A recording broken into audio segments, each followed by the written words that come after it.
Óscar Balmen, periodista especializado en temas de inseguridad, de delincuencia organizada, del narcotráfico, en fin. Óscar, ¿cómo estás? Buena tarde.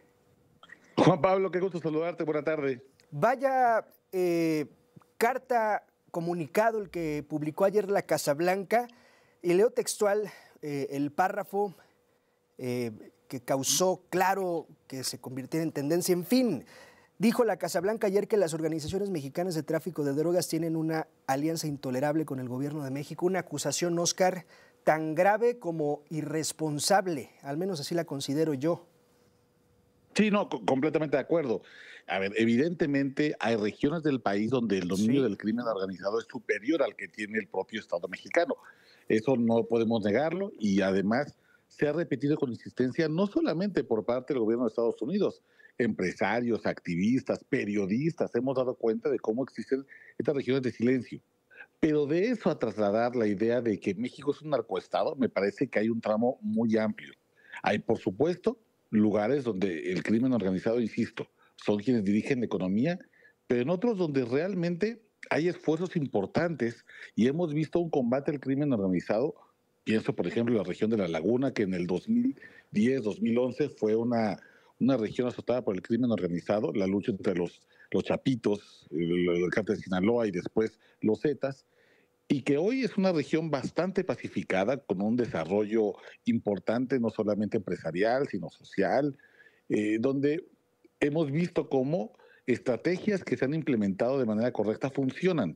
No así en Estados Unidos, porque además para escribir un párrafo con esa acusación de tal sí. tamaño, el gobierno de Estados Unidos tendría que empezar a reconocer que dentro de su territorio existe también una gran porción de territorio, de regiones donde el crimen organizado permea y Claro. donde no existe el Estado. No, no Déjame se poner un ejemplo. habla, no se habla nunca de narcotraficantes estadounidenses, o al menos acá en México no, pues no llega la información o los nombres. Visitamos también diarios instalados en Estados Unidos tampoco, es decir, nos enteramos de los Guzmán, de los Beltrán, de los Zambada, de los Oseguera Cervantes, pero nunca escuchamos nombres de narcotraficantes, de capos del narco en Estados Unidos. ¿Quién recepciona la droga? Es decir, si hay quien envía, hay quien recepciona, Óscar.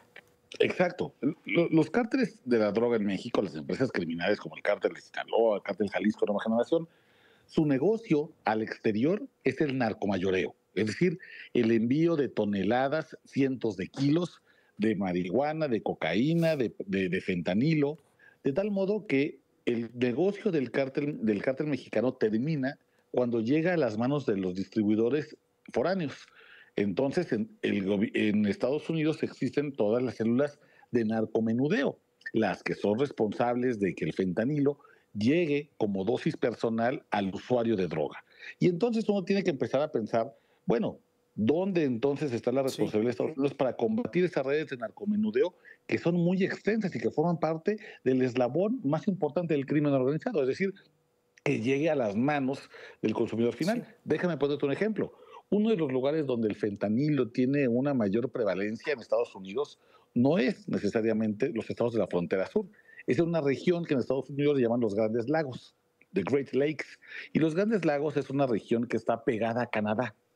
Entonces uno tiene que preguntarse cómo es posible que entonces el fentanilo que llega a California, a Arizona, a Nuevo sí. México, a Texas, puede avanzar y, digamos, recorrer todo Estados Unidos hasta llegar hasta la otra frontera sin que supuestamente haya crimen organizado.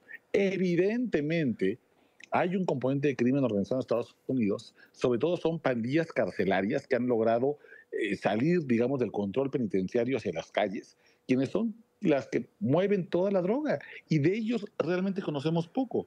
Déjame ponerte un ejemplo, hermano, me parece que es un ejemplo clarísimo. Hay un nombre que se llama Ronaldo Anaya. A pesar de que es un nombre que podría parecer como un hispano latino, es un ciudadano estadounidense. Claro, tiene ascendencia hispana latina, pero él es un ciudadano estadounidense. Ronaldo Anaya es el líder de la Mexican Mafia.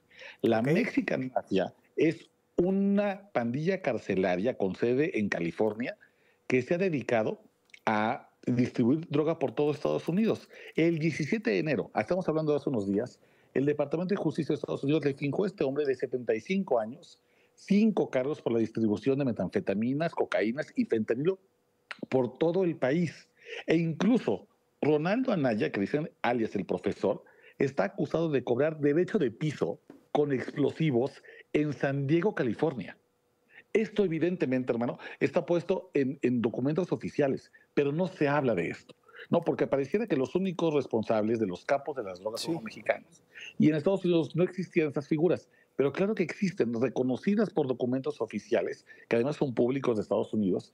Y entonces uno, claro, con toda la razón tenemos que preguntarnos, ¿de verdad, si el crimen organizado por definición es transnacional, la única culpa está del lado de nosotros? Bien, ese es un gran cuestionamiento y complicado que Donald Trump lo acepte, es decir, el gobierno mexicano podrá decir misa, podrá decir que las armas vienen de allá. Complicado, tan complicado que el gobierno de Donald Trump acepte que el problema es transnacional, como tan complicado es quizás que el gobierno de México acepte que acá se produce fentanilo. Oscar, nos queda un minutito. Sí, claro. Evidentemente este no es un argumento que esté basado en cifras o en datos, está basado en asusar a la base más dura del Partido Republicano, porque los aranceles de 25%, que son una forma en la que Donald Trump Sí, está vendiendo a su electorado, que es una especie de compensación del gobierno mexicano por no actuar contra los cárteles que trafican fentanilo, está basado en nada. El fentanilo es un mercado que vale aproximadamente $1,000 millones anuales. El 25% de aranceles supera por mucho ese cálculo. Y además son aranceles que no le van a hacer ninguna afectación a los mercados ilícitos del crimen organizado. El cártel de Sinaloa, el cártel Jalisco, los que tú quieras, no están temblando por esos aranceles. Tiemblan, lamentablemente, las empresas legalmente establecidas, claro. que son las que están combatiendo con empleos el hecho de que el crimen no se expanda más allá de reclutamientos forzados. Así que es un disparo en el pie. Evidentemente no tiene nada que ver con un estudio científico, matemático, estudiado, y más bien tiene que ver con la ideología y con el racismo y la xenofobia del presidente de Estados Unidos. Leía un chiste agrio quizás para algunos, Oscar, que decían pues, que le cobren arancel al fentanilo. Pero bueno. Exactamente, Oscar exactamente. Balmen, gracias por tu tiempo. Como siempre, hermano, un abrazo. Buena tarde. Un abrazo, Pablo, buena tarde. Gracias, Oscar Balmen, periodista especializado en asuntos criminales, en asuntos del crimen organizado.